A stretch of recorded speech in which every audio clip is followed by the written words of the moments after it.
Welcome to the 100 Master Coaches series featuring master coaches from around the world. Let's journey together on this 100 Master Coaches series with your host, Coach Mel, MCC.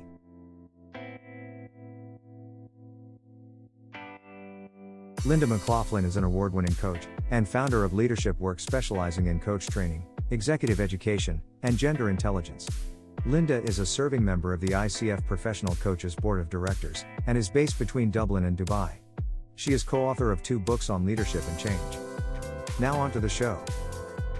Hello, and welcome to the 100 Master Coaches series. This is Coach Mal, and today on the show is Linda McLoughlin from Ireland.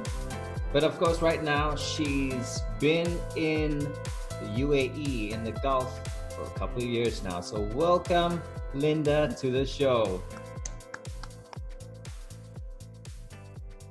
How have you been, Linda? I've been great, Mel, and looking forward to our conversation today. Thanks for the invitation. I'm very honored to be part of your series. Thank you so much. Thank you so much. And we'll just jump right in to the first question, Linda. How did it all begin for you? Tell us about your coaching journey. Oh, well, I've been working for almost 4 decades, Mel, so my story is long. I probably have to give edited highlights here. Sure, here we go. I think it's in 3 sections. I'll talk about the Irish years, the global years, and now the Gulf years. All right. So let's go backwards. Okay. So I'm here in the Gulf. I moved to the UAE, which many people know, for Dubai and Abu Dhabi. So I've been here since 2012. Initially I worked at an American university here as their placement and careers director. And as part of that job, I introduced career coaching into the university. Very nice. It was the first time that many of the young people had experienced coaching. Coaching is still new in the UAE. You know, it's growing fast. But back in 2012, it was kind of a sort of an unusual thing to operate. And I'm happy to say, before I left that job 6 years later, after I'd set up the service, that I had trained about 10 or 12 other colleagues as ICF credential coaches. Wow. So Wonderful. The legacy lives on. Yes. But right now I have my own company. I'm working for myself, LeadershipWorks International. I do a lot of leadership coaching, particularly with C-suite. And I do offer ICF approved coach training. I think at this point in my career, one of my passions is to be able to develop the profession and welcome newcomers in and work with them either through training or through mentor coaching on the credentialing journey. Yeah. Also, right now, I'm an elected board member of the ICF Global Board.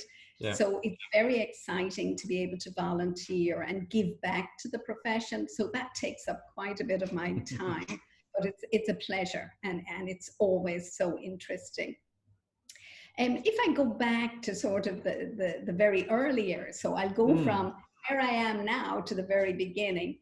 As you said, I'm Irish, originally born and bred. And I became, I think, an accidental coach, actually, because when I started coaching 20 years ago, I have to say, in Ireland at least, but I think most of Europe, coaching was not really seen as a profession. It wasn't seen as an industry. I was actually doing an awful lot of customized leadership development. I was working for the Institute of Public Administration in Ireland, and we developed programs for public servants, and particularly I was involved with the most senior public servants doing customized leadership development. And we began to introduce 360 feedback into those programs, which again was kind of innovative of the time. Yeah. And as part of the 360 feedback, of course, we developed development plans and we began to coach people through it. Now, I have to say, in the early years, I wasn't trained. There wasn't training available. I didn't even know about credentialing. Yeah. But there was something about coaching that captured me. It just seemed to be so effective. And I have to say, the results, particularly for the senior people I was working with, seemed to be far greater than, say, with general training. With what we would do in the workshops, of course, was important. But I saw the real bang for the buck was with the 360s feedback and with the coaching. So that prompted me. Eventually, excellent coach training came to Ireland, and awareness about the need for coach training happened. So I immersed myself in that and got my PCC, and that was an eye-opener, because I think once you train and you get properly approved training, it just elevates your practice. So my middle chapter that I'm talking about now was when I became a very conscious. So I went from being the accidental kind of part-time coach to this really passionate, fully trained credential coach. And I felt that probably was where I honed my craft. You know, again, doing mainly executive corporate coaching, a lot of team coaching. And that was in a global context. I literally, while I was based in Ireland for much of that time, I traveled extensively. I had the opportunity to work with faculty at the Kennedy School of Government at Harvard. I worked in South America. I worked in the Eastern Europe, in the Baltic states. Worked in Africa doing government reform projects there. And while I was doing all of that, it was global, giving me that sort of citizen of the world outlook. But the big thing that came up was coaching fits everywhere. It is such a portable skill. It's so accessible for people from all cultures, all languages, all walks of life. That was really the big aha moment. And so what I hear you say is there are these three distinct periods of time. And I'm just very curious, like when you moved from that first part of it to the second part to become this conscious global leader and doing coaching, tell us a little bit more about that journey. Maybe some highs, some lows, some lessons along the way. In 2006, I took a really big decision, and that was to leave my permanent pensionable job. I had a very senior role at the Institute. I was leading some amazing national level flagship programs, coaching senior public servants. It was a great job, and it was paid well, it was very secure. But there was something in me that felt I was about to plateau. I couldn't see where I was going to stretch myself within that environment. And I took the decision to leave and go it alone. And a lot of people thought I was mad. A lot of people tried to talk me out, because actually at that time, just a bit of personal background, I have 3 children. All of them are grown up and a delight right now. I even had my first grandchild over the summer. Oh man, congratulations. Congratulations. Wonderful. But at the time I had my 3 kids, I was a young girl.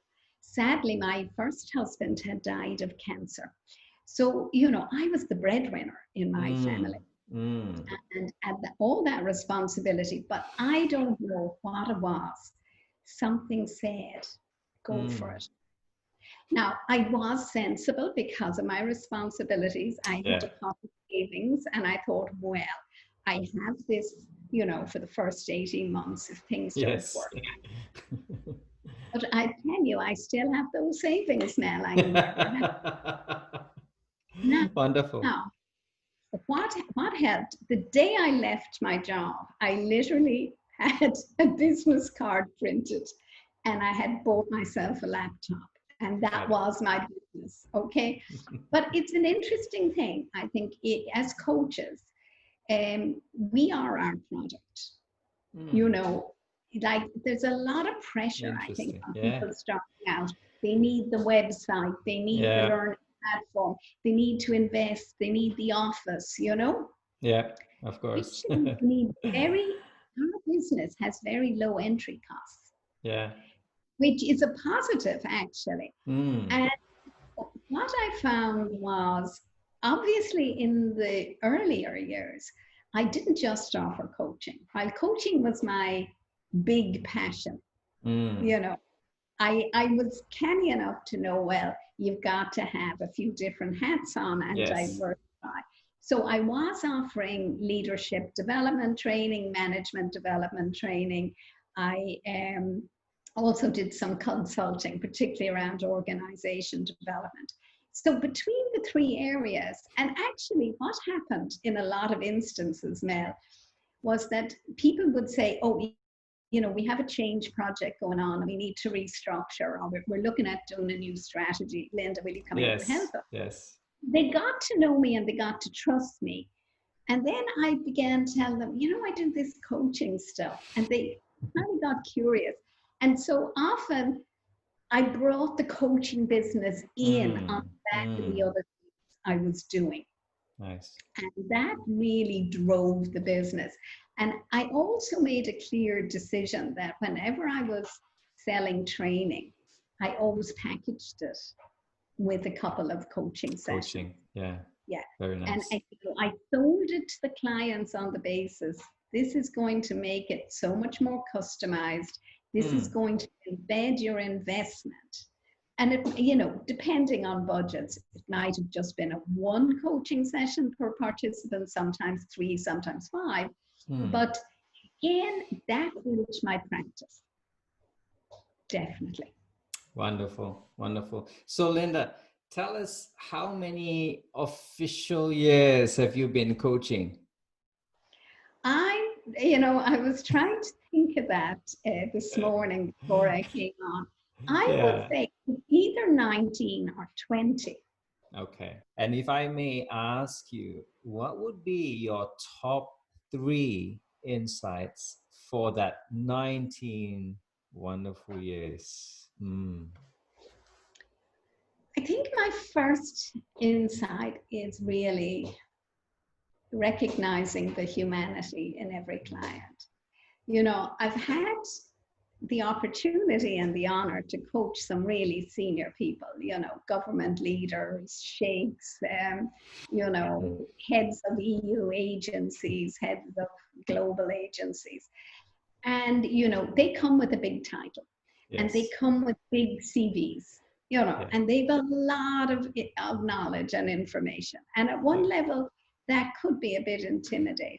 But the thing I have learned through coaching is just the humanity in all of us. And that Beautiful. no matter what your role or title, that there is a kind of a yearning, maybe a fulfillment need, there's a need for affirmation, recognition, a need for balance, whatever it is, that we're always coaching beyond the title. Yeah, that's so good. So true. That would be my first one. The second thing, and I'm stealing this from one of my mentor coaches, it's okay. Wonderful. Yeah. And he has a great, just like I have the Irish brogue, she has the Texas drawl. And she would say, Linda, it's the thing beneath the thing. And it was so right. Because again, clients will sit in front of you and you'll say, you know, what would you like to work on today? What's important for you today? And the things they say initially, and often it's something like time management, you know, or dedication, like, you know, the ones we use. Yes. And as you get into it, and particularly I find very good contracting, designing that alliance, when you really drill into it, it's usually not what they said at all. Yes.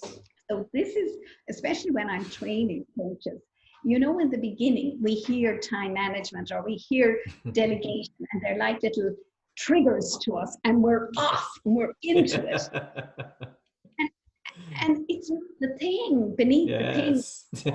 I mean, so often, you know, the delegation one might be a deep-seated sense of imposter syndrome, Yeah. or it might be a lack of assertiveness that they just find they can't ask, you know, to do things.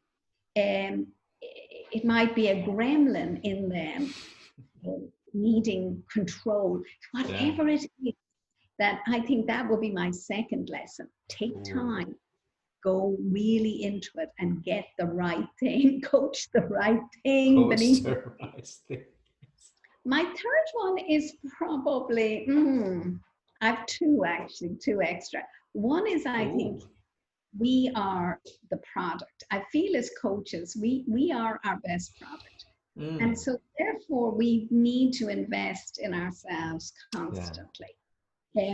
You know, it's not always about doing a lot of extra training, but there's so many good conferences, free webinars out there. For instance, any of our listeners who are ICF members, the communities of practice who meet every month and offer fantastic world-class speakers for free. And I think hanging out with coaching colleagues is fantastic too. To invest in yourself and reflect and have a supervisor. I have found supervision to be fantastic as well. But on the business side, Mel, if I can stretch your patience, is that all right? Oh, yes. I think as coaches, we're often called to the profession because we are empathetic, we are people-centered, you know, we want to serve humanity, we are people of vision. We're not always called because we're business people. And I would say that successful coaches develop that. So as long with developing and honing your craft, as I said in number 3, I think we need to hone our business skills and make your job, your role sustainable. You know, and I think that I maybe had a slight advantage because I had worked at the IPA, the Institute, for many years, had learned the ropes of how you pitch, how you write tenders, which tenders you respond to, which tenders you don't waste your time on, how you price things, and not been afraid to set prices and fees. I had that knowledge. Now, it was a little bit of a challenge for me when I was looking for the money. It was always easier when I was doing it. Well, this is the Institute's fees, you know? Yes. But I do think that, and this is something I would work on with coaches I'm mentoring quite a bit, is how you value yourself and how you give time to the business side. That's so good. And it's so true, right? We get trained, we get certified, we get credentialed, and yes, you're right, we are called into this.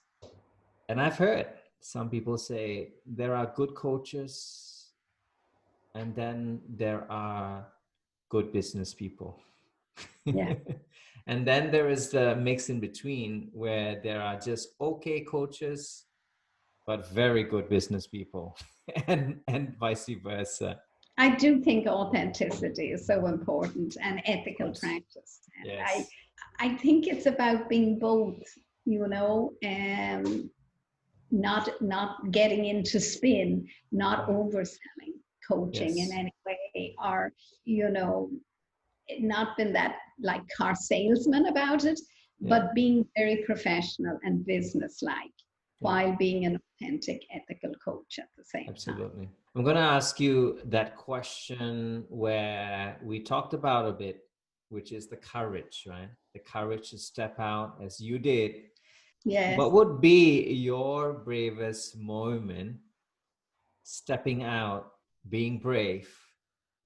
I think brave is it's a great word, because I think when we're brave, we're also vulnerable, because when we step into bravery, we're stepping into the chance of failure. Like we're stepping into the chance of being hurt, being rejected, you know?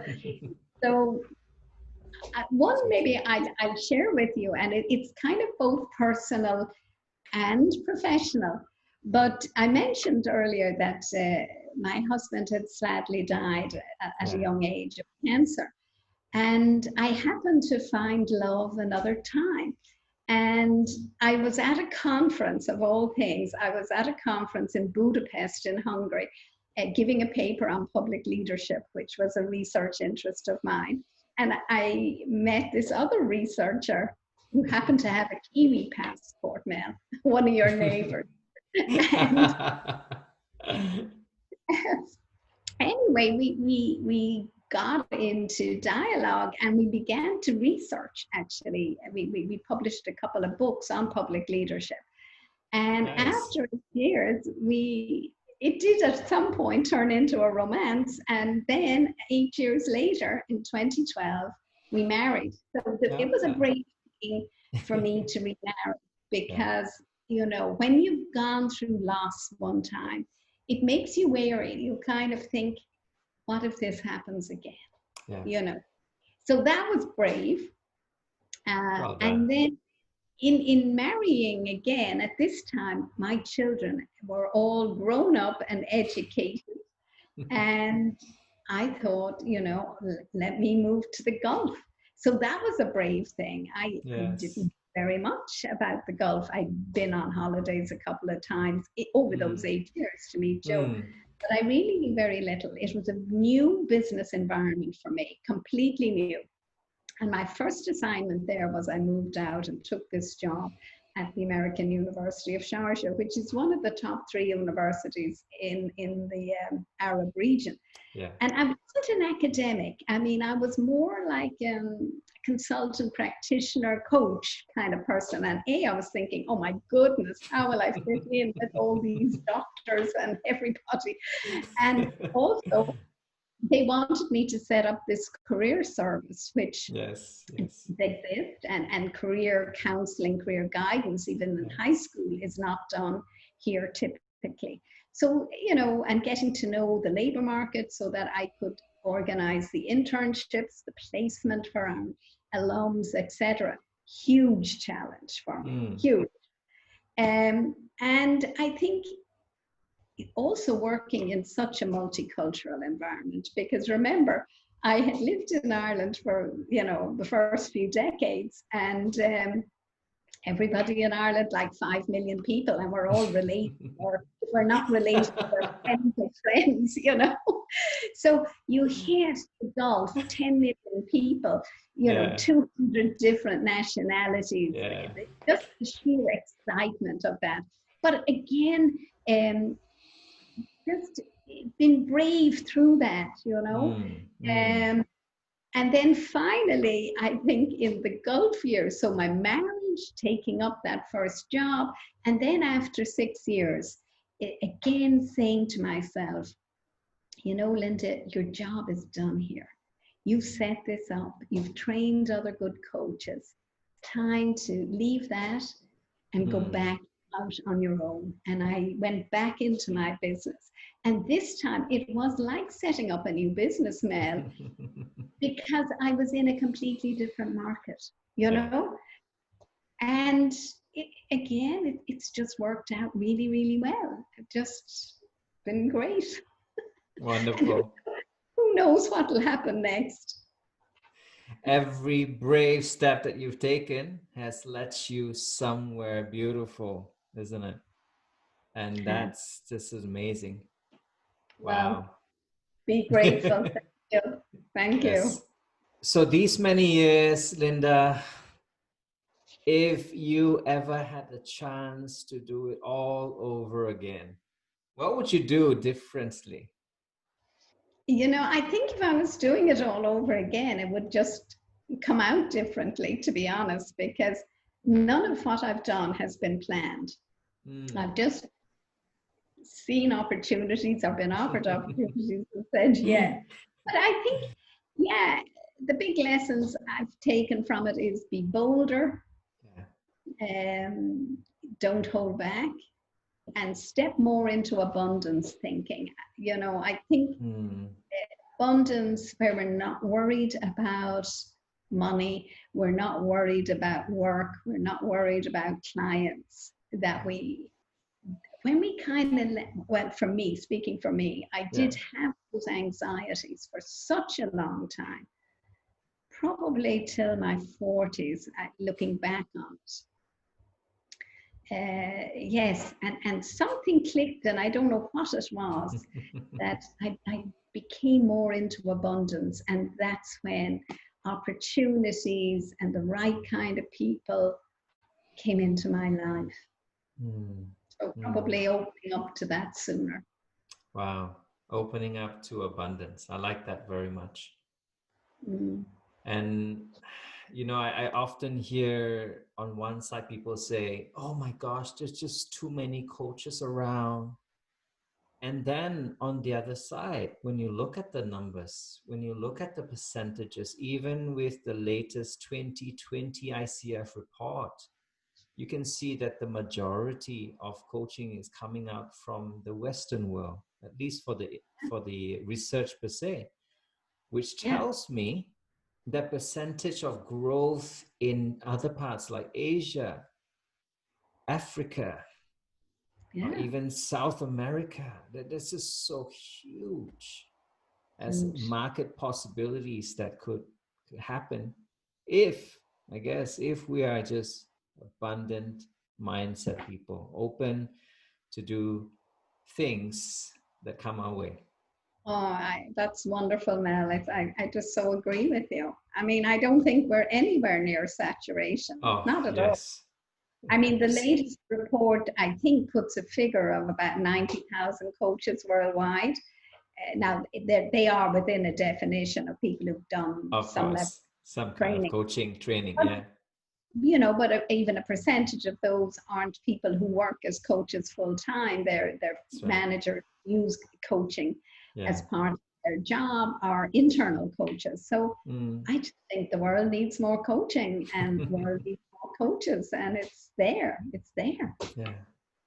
What do you think the future of coaching is going to look like, Linda? I think a couple of things, Mel. I mean, I'm speaking purely for myself here, and I can't quote 100% evidence of anything, but my sense is that coaching will begin to draw more on advances in technology and advances in brain sciences. I think there's so much coming out in neuroscience now that does align very much with what we call non-directive coaching. You know, kind of proves that non-directive is the way to go. But I think as we understand more about how the brain works, how people change, how behaviors and habits are formed, how we understand people's fears and blocks, I think that we can adjust even how we're working with clients in response to that. And I think also leveraging AI, I don't think that we'll have robots coaching, I'm not saying that. But, you know, in a world that is so IT enabled, I don't think we should push it away. I think we should embrace it. Again, be abundant with that and see maybe are there areas where we can do blended, you know, so with our face-to-face or our online coaching, you know, are there things we can do through phone apps or whatever? I mean, they're out there already. So I think that it's about looking at what's there and how we can make what we're doing even more powerful using these tools. Wonderful.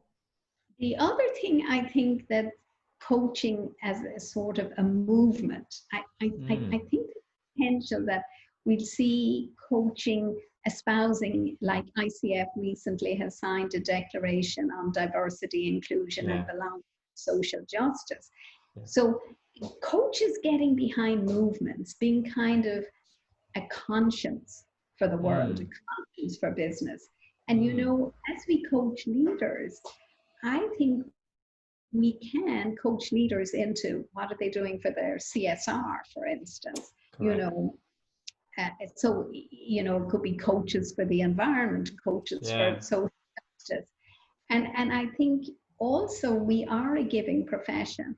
And while I'm a great believer in being business-like and having a sustainable business, I also am a great believer in giving back. And you know, so much of my time and my budget, I give back.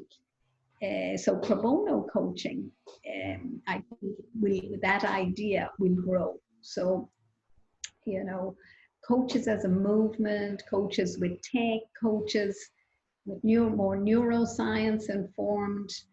I think they're probably some of the ways that it will evolve in the future. Absolutely. And obviously a need for more coaches, as you mentioned before, because 90,000 certified coaches at the point of that report is definitely not enough. No, it's a drop in the ocean. Yeah. And I think it's about how we create demand for coaching and how we create awareness. I mean, that probably is something I bring to the ICF board quite a bit, and we are looking at that. But I think as individuals and at the chapter level as well, because once people experience it, Mel, they're blown away. It's exactly right. You know, think about how many clients have you had, percentage-wise, that said, this isn't for me. I just don't get anything out of it. In my whole career, I might have had 2 or 3 people who felt that. And of course, I would respect that. But people who said, I didn't really understand it. I never knew what it was. How did I not know? I wish I'd found this sooner. It's about also the availability, right? It's not making coaching just for the top high achievers, but making it available all across for the different social levels. And for the classes as well. And again, you know, as companies train up more internal coaches, that is happening. That is a trend that's been happening since 2016. It means that the cost of coaching will come down, so that, you know, in organizations at least, it will be accessible, you know, to all levels of staff. Typically, they bring in external coaches, probably for the senior echelons for the foreseeable future. But I think coaching, corporations investing in training internal coaches makes it very affordable. And actually, a project I've just finished here in the Gulf is train 20 police officers in charge. Exactly. Very exciting. Like for a command and control organization to see the potential in this. And those coaches are, you know, coaching other members of staff, other colleagues, but also offenders. They're actually using coaching with their rehab. So, I mean, again, you might think people who have, you know, drug abuse problems or whatever, where would they access coaching before? How would they afford it? But by organizations recognizing it, having their own people on board, it's making it available in all sorts of situations. We had the graduation recently, you know, and so I stood there in front of this huge hall, and everybody was socially distant, of course, but they were in full uniform. And I was beautiful because it's a biggie. I think they're the first police force in the whole Arab world to have embraced coach training. And they did the full, you know, 70-hour program, and we're going to support them get their ACC. So not only are they trained, but we're going to put them on the credential journey. Oh my gosh, super amazing, super amazing. Yeah. Absolutely. And the other beautiful thing is that, again, this goes back to abundance, because a few years ago, I just loved doing the coach training. And I had on my course a woman who was a soft skills trainer, and she was learning to be a coach. But it came out that she was a translator. She had been a trained translator. Wow. So I thought, wow, I'm going to seize the opportunity. So I asked, you know, and I paid her, would she translate all my course materials because A, she was a proper translator, but B, she'd gone through the course, so she understood the terms. Yes. So I had that on the shelf for about 3 years, but somehow, Mel, I realized somewhere somebody would want a program in Arabic. And my whole thing now is I'm not going to be in the Gulf forever. I'll be retiring back to Ireland in a few years, you know. And to leave the program in Arabic and to be able to get into organizations, you know, where not everybody is an English speaker. A lot of people are, but not everybody is. Yeah. And for me now, I have fantastic faculty. So people I've trained are now, who are bilinguals, are now delivering that program.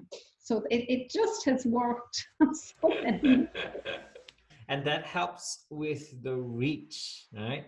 Having it in their language or whatever language it is around the world, Yes. making it accessible again. Again, the word is accessible, abundant. Whew. Yeah. Beautiful. All right, we're almost coming to the end of the interview. I've got a couple more questions. The next one is this. What is your master wisdom for new budding coaches coming in, Linda? I think it's just about enjoying the ride. I remember when I was going for my MCC in particular,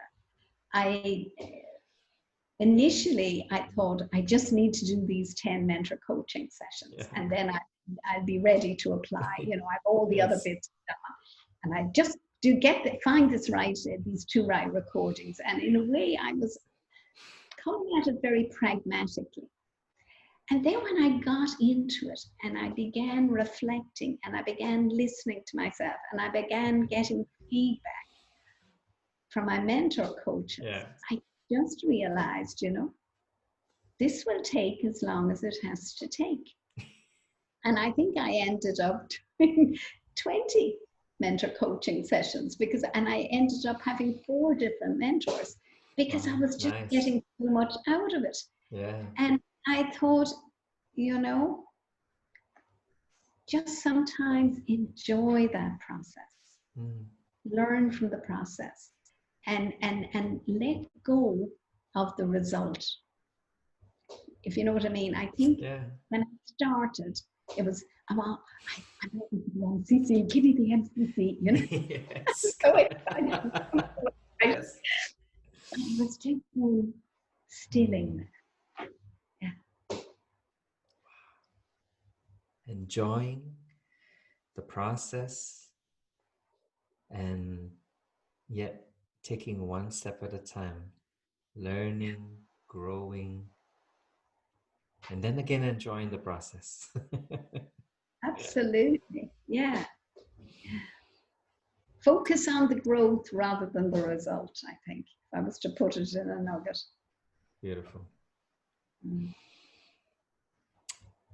Linda, you and I asked quite a number of questions in our years of coaching. What would be that go-to powerful question, right? That one that you want to release for this particular time for our audience today?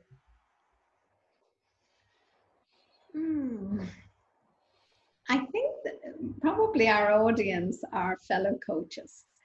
So my question is to each and every one of you, what can you do right now to create more awareness of coaching? What can you do right now to create more awareness of coaching? And create, you know, that global coaching movement. Yeah. Because we're a fantastic tribe. You know, this is the thing, Mel. Once I found coaching, I really felt I found my tribe. You know, I've never been to a coaching conference where I didn't connect with people. I've never been to a chapter meeting where I didn't connect with people.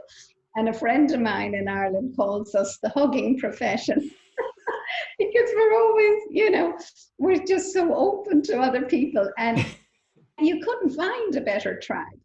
And why don't we invite more people into it, either as coaches or as clients, in whatever way it's right for them? Get more in. Build our numbers. Strength in numbers. So good. Let us be the sort of good virus at the moment, instead of, we didn't talk at all about the other virus on this call. Let us be the kind of good virus, coaching. I love it. I love it. Let's spread it. Let's spread the coaching. We don't want to call it the virus, but let's spread the coaching, hugging love. Spread the love. So good, Linda. This is the time of the show where I ask you to share with us how we can get a piece of you, contact you. Here we go. Well, thank you so much, Mel. My email is very simple. It's info@Linda McLoughlin, my name, .ie. It's an Irish domain, so IE. My website is www.leadershipworks, one word, .ie again. I registered it initially in Ireland. And you'll find me on LinkedIn, good old Linda McLoughlin again. I'm there, and you will see me. I'll be coming up next year on the Essence of Mastery series. I've just recorded with, I don't know, do you know Annie Galland, MCC from Canada?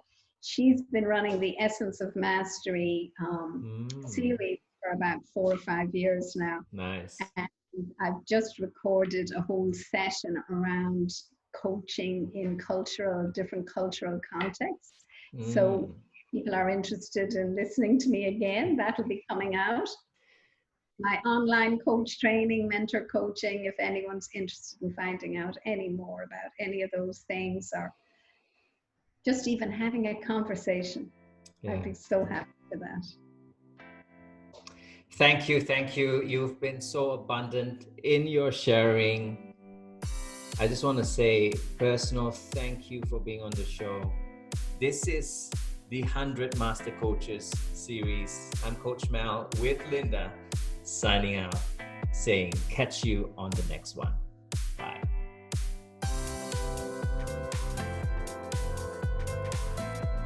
You have been watching the 100 Master Coaches series with your host, Coach Mel, MCC. Brought to you by Catalyst Coach. www.catalystcoach.live. We will be right back with our next Master Coach on the 100 Master Coaches series.